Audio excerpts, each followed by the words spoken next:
What's going on, everyone? Sid Gordon here with the Core Medical Podcast. And as I like to say, in life, we have people that we do business with, people that become good friends, people that we love. And the gentleman I have today, Kev here, is all three of those. He is a gentleman, he is a protector, he is a badass, and he also has a lot of love for people. My man, thank you for coming on, brother. Hey, no problem, man. How are you, Sid? I'm great, dude. I'm great and really excited because everyone's been asking me that's kind of involved in the podcast. When are you gonna have Anvil on? When do you have Anvil on? I'm like, well, he's coming. Don't worry. So we're happy to have you here today, man. And there isn't anybody that comes into contact with you that doesn't really feel how much greatness you have and how big you are as a person, both physically and in the universe. And we love that at Core Medical Group. It's great to have people like that part of the family where, there's one thing you're not is shy, and I want to talk about that today a little bit. But I always start this off. Can you give us a background, like childhood, kind of high level to like where you are today? Take 5-10 minutes and just get after it. So the listeners know the background's really important, and we'll go Sir. from there. Yeah, you know what? I grew up the son of a chief master sergeant in the Air Force. Real hard charger, great We froze. mentor, great leader. Doing himself up with that mentality. Hey, Do the hard thing I, because it's going to hey, matter down the road. So I grew up with that we kind got to of. start over because Hey, you froze for a sec. yeah, you froze for like Sure. almost like 10 seconds. So Yeah. I'm gonna Did say, I? I'm gonna back up. So Sure. I like to start this podcast out by kind of you telling us a background on yourself. The listeners like to know kind of where everyone comes from. So take 5 or 10 minutes and give us the high level of it all, please. Down and dirty. Yeah, please. Sure. Yeah, I grew up a military brat, military kid. My dad was in the Air Force for almost 30 years.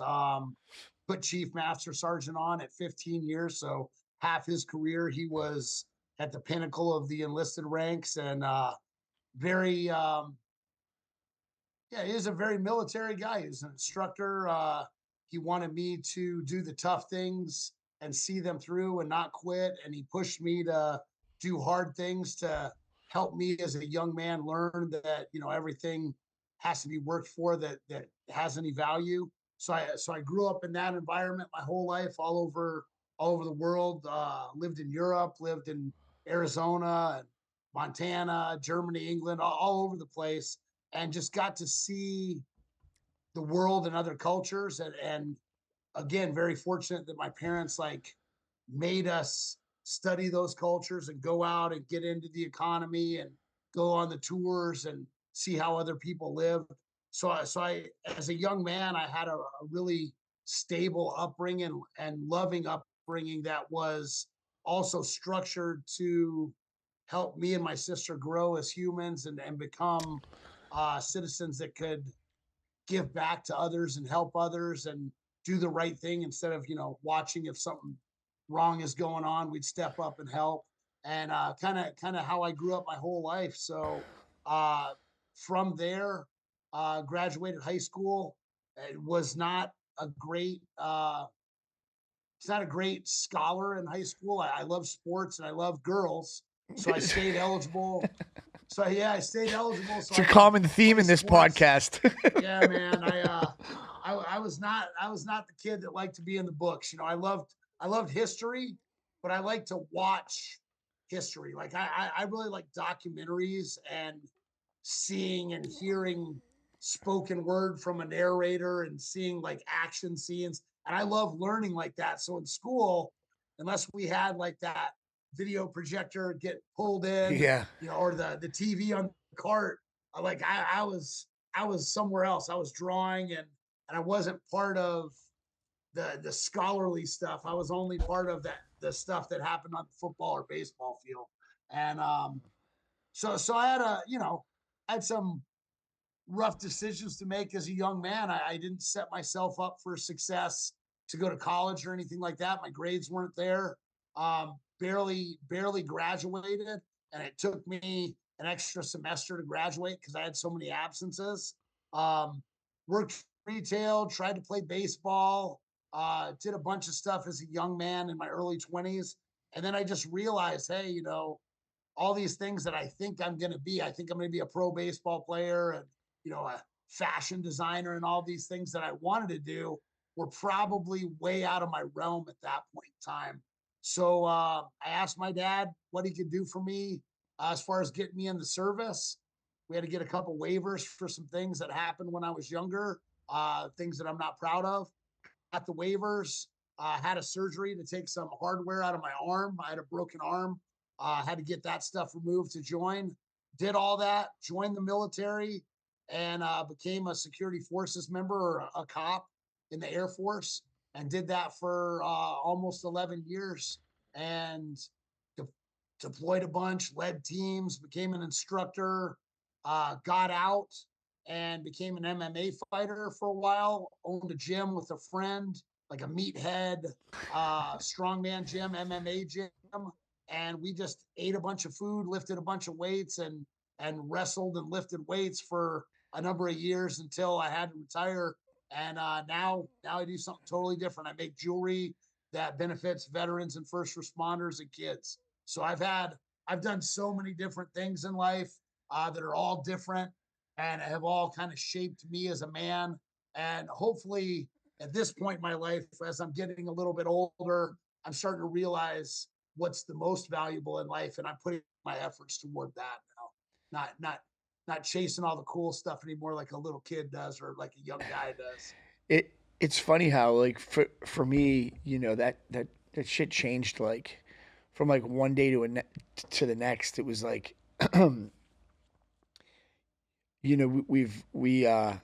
we sit there and we're treading water, right? And we don't even realize that we're doing it. And for me, I was looking around at other people and going, wow, that person's really successful. Why am I not successful? And Yeah. finally, someone stepped to the plate and was like, well, have you ever taken the time to do some inventory on yourself, dude? Like, so, and that It's was a important. big smack in the face. Oh yeah, it's huge. Yeah. Yeah, I still do it It's now, important. and So I still do it today. And so your dad was he your hero? Was he really hard on you guys? Like, because I can see that oh dynamic yeah. going a few different ways, right? Like, so Yeah. my So yeah, yes. He was definitely my hero. Um, but the other side of that, like you can see that going a couple different ways. He was extremely hard on me, especially. He was hard on my sister too, and expected her to do the right thing. But because I was a boy and he wanted to raise a man, he was extremely hard on me, and I fought that for so many years. You struggle with your father figure, whoever that is. I think at some point, as you're growing up, you start butting heads a little bit, and you try to fight the system and try to do things your own way. But in the end, that's just your ego and your adolescence taking over.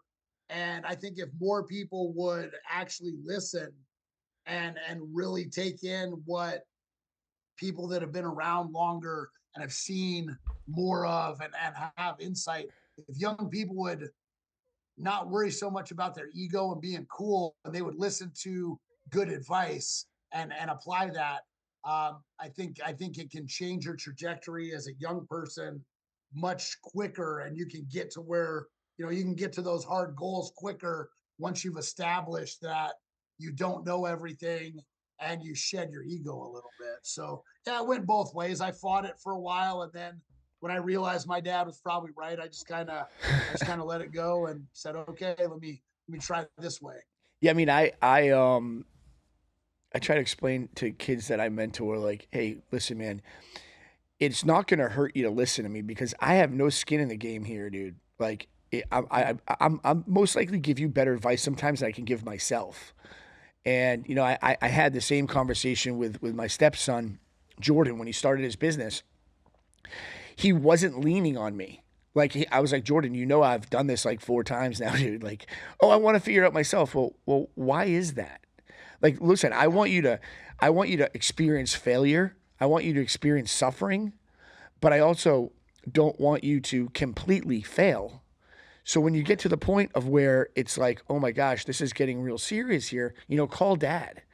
And Yeah. and now we've established that relationship, and things are going amazing for him. He's fantastic, but that's actually a great point that you made. Like, it's real hard to find humility when you're in your 20s.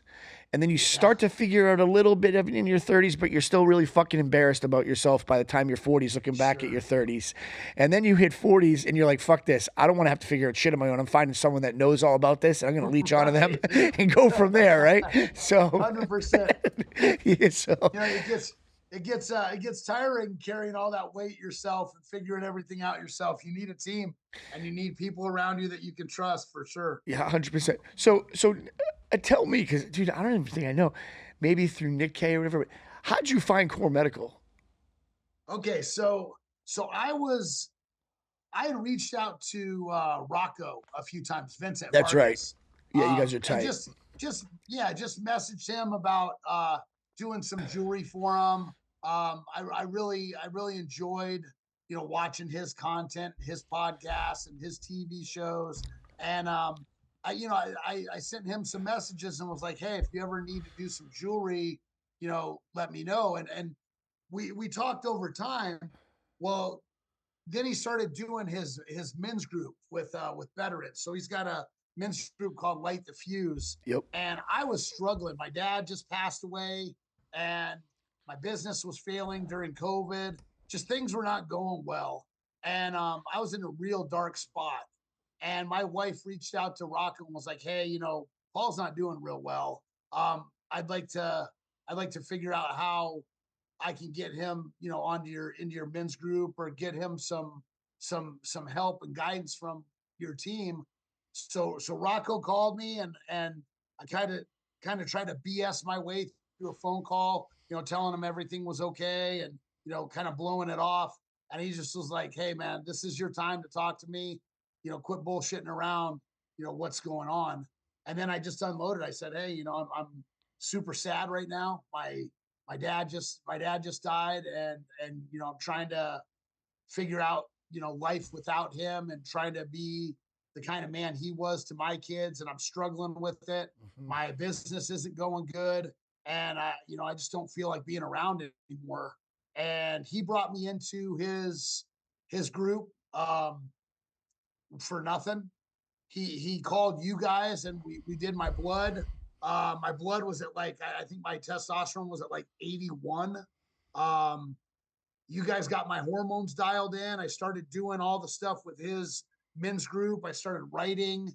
I started drawing again. I started doing more art projects, and all of a sudden, life started looking a lot better. And I was started hitting little goal after little goal, and trying to build a foundation again to where I was happy with myself, and who I am now as an 49-year-old man that can't do all the same things I used to.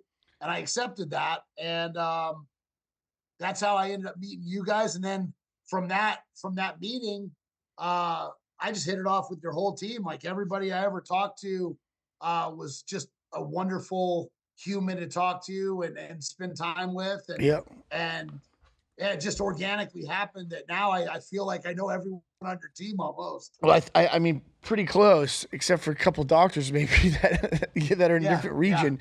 But so that's I I was the worst listener, um, probably walking the face of the earth when I was a child. Yeah, I mean, I just would hear something and just just not even give a fuck about whatever anyone was talking to me about. yeah. And over the last like 12 to 14 years, I've really worked on listening, because let's face it, you cannot build good relationships with anyone without being a listener, right? No, So you can't do that. it's the most important, man. You got to know as much about the people you're dealing with as they know about you. Like, it has to be a mutual thing. So what I witnessed you do at our event this year was like was fucking amazing. I probably saw you walk up to people. I was running around a little bit crazy, but I want to applaud you and I want to celebrate you because you walked up to the person sitting there by themselves and he's like, "Hey man, introduce yourself. Hey, tell me about yourself." Like, and you sat there and you just listened, and then all of a sudden you just built this crew inside of this big huge crew at the event, and I watched you like round up cattle, and then all of a sudden there's like two tables full of like a group of people that were there by themselves, and then everyone within like the first day, so they weren't spending 2 days by themselves, and there were some people there, man, like that were hurting, and I got Yeah. and that event's designed to bring people that have been through hurt, that have been through contemplating suicide, that have experienced suicide, that want to get better and have the ability to hear about some rough stories and where people have come from. Yes, sir. And then also to Yes, have sir. people like you there to kind of float around the crowd and explain to them, to talk about friendship and unity and how it's important to have good guy friends and how it's great to have humility and it's okay to be, what are you, 6'3", Yeah. 270? I'm about 285 right now, but I Okay. wish I was 270. Well, we can work on that to be, 6'3", 285 and have humility and cry and express how you feel. Like those are big things for people, especially the youngsters. So Yes, sir. I want to know how you went from that massive depression. I don't know if you had suicidal thoughts. I don't know what you were Oh, going through, yeah. but how did you come full circle? And you came full circle quickly.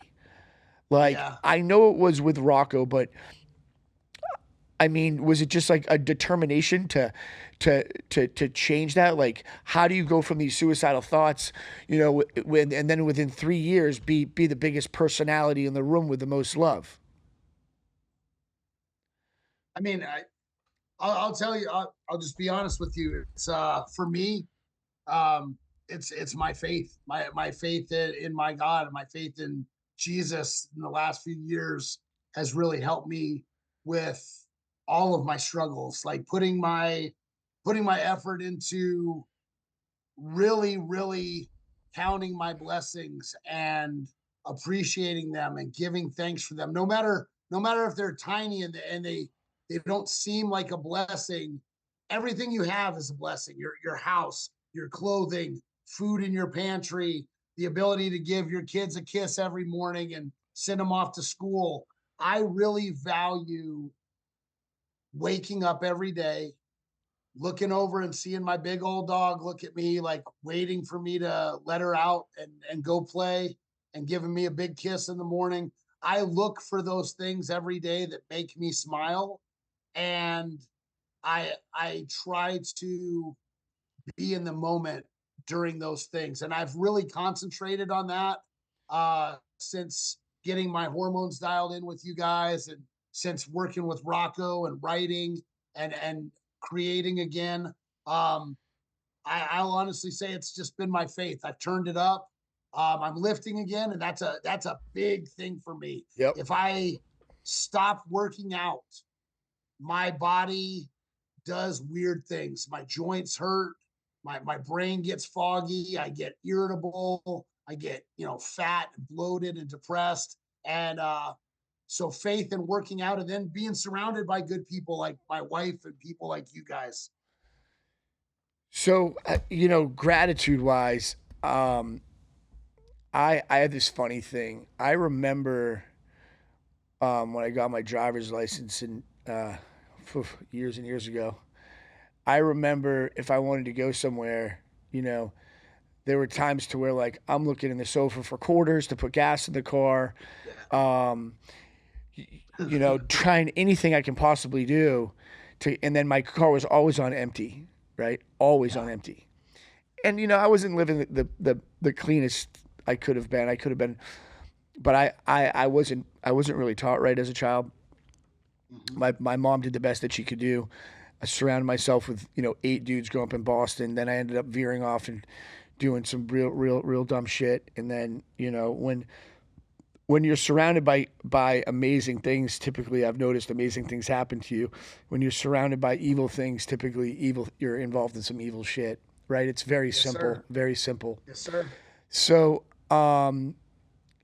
every time I go to the gas station and put gas in my car, I have like this overwhelming feeling of gratitude to be able to fill the tank all the Oh, way up. bro. It's Isn't it crazy. crazy? Yeah, Yeah. that's like a big thing for me. And then I it's feel the same way. We just filled our car the other day and it was like $62 or something. I'm like, man, I really thought this and I was like, I'm so blessed that I don't just have to put like $8 in my yeah, tank exactly, right dude. now. And the thing for me is like it's like um my whole goal was to never so then I started to like get my shit together, but I still had a hard time setting filling my gas tank. Yeah. Accounts overdrawn, this, that, and the other, blah, blah, whatever. And then my thing is all I want to do is I want to be able to never get below a half a tank. So now my thing is like as soon as I hit a half a tank, I fill my Fill it. my truck up. Yeah. Like and Yeah. and that in this it sounds kind of crazy, but like that is like the adult thing to be doing. Like those Yes, are like the sir. right things to be doing in life. Yes, Like sir. let your car go to E and then shit, I'm in a hurry to get somewhere. My car's empty. Now I'm gonna be fucking late.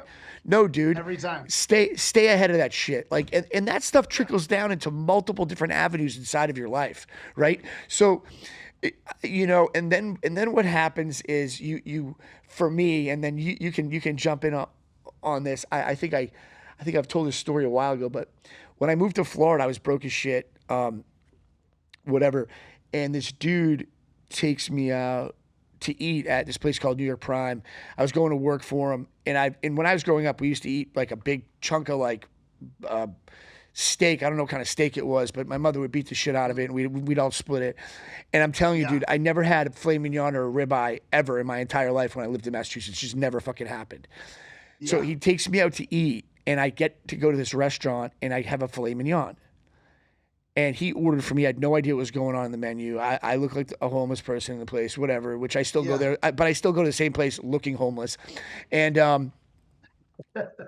and because I just like being judged now. I don't know about you. I just love it when people judge me, right? So, and I bite into this steak, and the first thing that came to my mind, bro, is like, dude, I need to fucking be able to eat like this whenever I want. Like I need to be able to go Yeah. be able to buy a piece of steak and eat piece of steak whenever I want. Yeah. And then so then like all these things start to happen, and I just had so much overwhelming gratitude for that steak, and I still eat there today because it like that restaurant propelled me into like some different forms of success, right? And so Sure.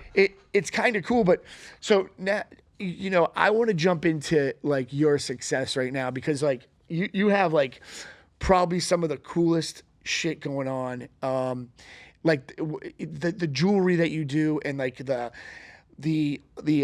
articulate mind that you have and the way that you like see things and your jewelry's like so dimensional and crazy.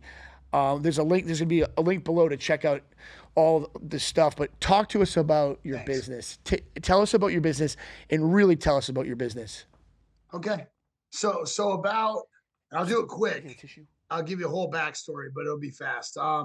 About 8 years ago, I think it was about 8 years ago.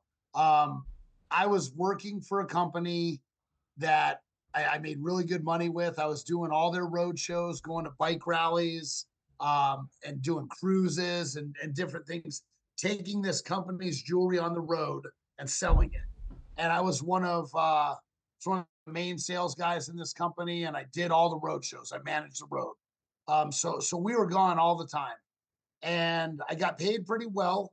And I was learning about the jewelry, learning about what you could and couldn't do with different metals and how stones were set and all that good stuff. And I've always been an artist, so seeing this stuff firsthand, it didn't take me long to understand how to go from point A to point B with it from a drawing to 3D sculpting to lost wax casting to a final product. I understood that process. I asked this company if I could do some design work to help raise money for military veterans that were in crisis. I wanted to make some jewelry that was specifically for veteran bikers that we could give some money back to charities. At the time, the company I was working for was opening a bunch of different stores, and they were stretched too thin to do that. So I put my 90-day notice in and said, "Hey, I'm gonna leave the company. Kids, I'm did you gonna hear do that? stuff 90 for day notice, kids. Did you hear that? 90 yeah, days. Okay. All right, go on. 3 months." Well, I mean, I had been with this company for 5 years. I felt like they were family, and Mm-hmm. I owed them enough time to get their crap in one sock and hire another person that could fill my role, which was a big role. So I offered to train my replacement. They found a guy, and they let me go on my way. And I started a nonprofit. Me and a few of my buddies started a nonprofit called the Moore Foundation, and Moore is an acronym, Mother of All Rucks Foundation. And we ruck marched from San Diego to Washington, D.C. to raise money for veterans in crisis. So we started in San Diego and we did 22 miles a day as a team all the way to Washington, D.C. And on the way, we did interviews on radio stations, podcasts. We did fun runs. We did home run derbies. We did all these events to raise money, and gave all that money back to veterans that were in need of something, a service dog, a surgery, That's awesome. remodeling of their homes. Yeah, it was awesome. So let me ask you And a it question. was, Were you yeah. 285 pounds when that was over? Oh yeah. Oh, you kept the weight on. Yeah. So Because I was going to say, that at must have this been time, brutal. well, at this time I was probably abusing Oh, okay. Okay, steroids. that's fine. We have a So lot of that so too. Yeah, I yeah, so got you. so so I didn't have core medical to run my blood back in the day. I Got was you. just putting whatever I could get from my friends in my system to stay big and strong. Got you. And we did our walk every morning early, and usually in the evening we'd find a Planet Fitness and we'd go lift. Yeah, So I lost all my body fat. must have Like been I rad. was lean, but I was big because we were still lifting every day. Mm-hmm. And so I think I want to say I started at like 290 maybe, and I Uh-huh. finished about 280, but just completely different body type. Oh shit. Strong. You're gonna have to send us a few pictures of that, please, so I can I put it will, on man. I'll here as send you well. some Please, pictures. please Yeah, send to yeah, Caitlin. for Great. sure. Yep, please. Good. Yeah, I can do that. So I came back from that, and Sid, I was depressed, man. I did this thing, and I was every day I was meeting cool people, and I was helping vets, and we were doing podcasts and news, being on the news and doing all these things, and it was awesome. And we got home, and it was kind of like getting home from a deployment. You're like, now what? Like, what do I do now? And I was depressed, and I kept thinking back to wanting to do the jewelry to keep helping veterans. So I called the company that I worked for previously, and we had a meeting, and I basically told them, hey, I'm going to do my own line since you guys aren't, you don't want to work with me on this. I'm going to design my own stuff. And I think they thought I was I don't think they thought I was serious about it, or I don't think they thought I had the means to go through with it. Uh-huh. But I found another friend that used to, do jewelry, and we started making jewelry together. And it started taking off. We started doing bike shows and getting out in the public eye a little bit, and building our brand. And it went really well until COVID hit. And we were in Daytona. They kind of shut Daytona Bike Week down right in the middle of it. And for, months, we didn't do any shows, which is where all of our money came from. Oof. And we started really, really hurting. Like we had eviction notices on our door every month. I had bill collectors calling about, my printer, my vehicles, like everything you can imagine. Everything was just kind of falling apart. And that's when I met, with Victor, and or not Victor, Vince. with Vincent. Yeah. And kind of started turning things around a little bit, and started setting, long-term goals for myself, and started holding myself to my standard again, by the standard that my dad instilled in me. I started trying to live back up to those standards and really, give thanks for all my blessings, like I said. And life's kind of been turning around. So with the jewelry, we have a lot of people that view this podcast, and they can go on Yeah, your site and see it, and it doesn't do it justice. I'll be honest with you, your website does not do the jewelry justice because you can't touch and feel it. sure. But you're always welcome to come to an event and so on and so forth. But talk to me about what's inspired you to be in this direction of jewelry, because it's very dynamic. It's very Hmm. diversified, and I know you're trying to relate to a lot of different people with Hmm. the jewelry, but you could be a Fortune 500 company CEO and want this jewelry, or you could be like Sure. what I was, like a dirty biker at one point in my life. So, Yeah, yeah. t- talk to me about like how did you come up with all this um, these different directions of the jewelry, and can you talk a little bit about Sure. the jewelry for us, please? 100%. Yeah. So in doing jewelry, I wanted to tell stories of patriotism, of love, of triumph, freedom. So I wanted to focus on old warrior cultures like Spartans, Vikings, even like guys like pirates, anybody that was like a war fighter and like fighting for what they believed in. I wanted to do these cultures and put their stories into a tangible object. But I also wanted to tell the stories of American warfighters and American patriotism within those. So like on a ring like this, I don't know how well you're going to see it on there, You can see it real but well. like on a ring like this, not only is that a Spartan, but there's parts of it that are very American, like his his crown or his helmet is the Statue of Liberty's crown. I don't know if you can see that Yeah, cut in yeah. there. But in his mouth, he's got the rattlesnake from the Gadsden flag. Instead of a tongue, he's got a rattlesnake coming at you. So he's screaming death to his enemies. On the inside, you won't be able to see it, but there's a battle flag in there, American battle flag. Yeah.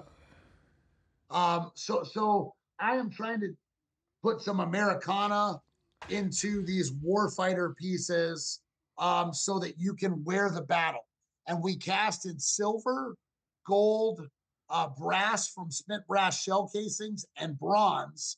And we do the brass and bronze because warfighters today, when they're getting it, they're shooting rounds down range, and the brass is left over. Back in these old world cultures, their tools and weapons had a lot of bronze. So I will use bronze in those cultures so that we are casting in the relics of war so that our customers can wear the battle. They can feel, some of the power of past war fighters and battles that have shaped us and made us Americans and made us who we are. And it's all kind of to remind you, hey, freedom's not free. Like someone put it out there for you to have all your luxuries. And that's what our jewelry is about. For those guys out there too, one of the coolest things that I know you offer too is like if someone has a big event and it's a shooting event or something like that, they can collect their spent brass and send it there, and you'll use that brass for maybe people that attended the event. Sure. And then I'm very close with Jason and Jason Redman, and I'm a big coin collector. Well, I think I am, Mhm. but not when I got to go visit Jason. He's got like thousands of coins, Yeah, and everywhere. he's got like 8 presidential coins. I don't even know Ugh. how that's even possible, but his pride and joy coin was a was from a bomb that was dropped on um, somebody that really really needed to die, and Yeah. they only had enough brass. They only had enough material to make 4 coins, and he got one. Oh, And so I cool. believe it was Osama bin Laden's brother that they got with it. Don't So hold they me use some of the ordnance to make coins. after the bombers dropped. Yeah, they found like Oh, so it was pretty sick. that's so And cool, he's man. got this like I walk in and I'm telling you, it's a refrigerator sized coin case, and that's like just his Yeah, that's just like his cool coins. I spent like 2 hours looking at his coins, and so cool. for me, coin collection, because I'm not a veteran, Hmm. but I have my place in the veteran community, which has Yes, actually sir. made me feel a lot better about not being a veteran. Um, Yeah, I you got a big place, man. thanks, dude. You got a big place, buddy. Thank you. I appreciate that. And I uh, I get this like high when I get like a new coin from any. It can be from just a plain old company because now I Yeah, have like just like a piece of history sure. that like that's really cool, or a story behind a team. And it's just for me, I always like it's just a very cool little symbol. And Sure. what I'm getting at is like your jewelry is kind of like those coins, right? Yeah. There's like they're so unique, they're so cool. You can make anything. You know, Jimmy Redgate, Mel Chansey, big believers, right? I'm working Hmm. on it. I'm trying to get to their Yeah. level, and every year I give them a Mel's cross on or it. Or what? Sid's on it. Mel's on it, bro. Mel's on it, like on it. Yeah. Um, and every year, you know, you donated that cross to him, and this year you gave him something else, and I gave the Jesus piece to Jimmy, and you know, Jimmy says to me, "Well, what am I getting next year?" You know, he because he does so much for the event. He got that cross last year, the Jesus piece Yeah. this year, and he alternates days. Every other day, he wears either one of those, and it's on his neck Really. every day. That's awesome. I So love that. I love hearing that. So it's really cool, man, and it's such a conversational piece, and he likes attention, so it's kind of probably two sided, you know. But it's Yeah. dope, you know. He's in my office every day and just loves it. But Good. so let, out there to the viewers that are struggling. This is kind of the way I like to wrap these podcasts up. Um, we all struggle, right? Yeah. Yeah. And All the time. sometimes we have the ability to I guess fight through our smaller struggles and stuff it down. And I hate that. I hate doing it myself because that eventually comes back up and turns into a bigger and bigger struggle. Yep. If you're speaking out there, and it doesn't have to say it doesn't have to be something that you've done, even if it's like you didn't do good with it and you want to express that, what would you say to the viewer out there that's going through a hard time and that is not communicating, is not having humility, and is just miserable dealing with stuff and just doesn't think there's an option to get better?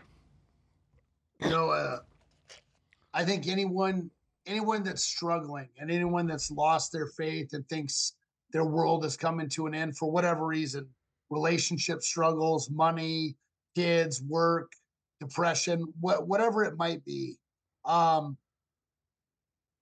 there there there's always there's always room to make your life better, but you gotta own up to where you're failing.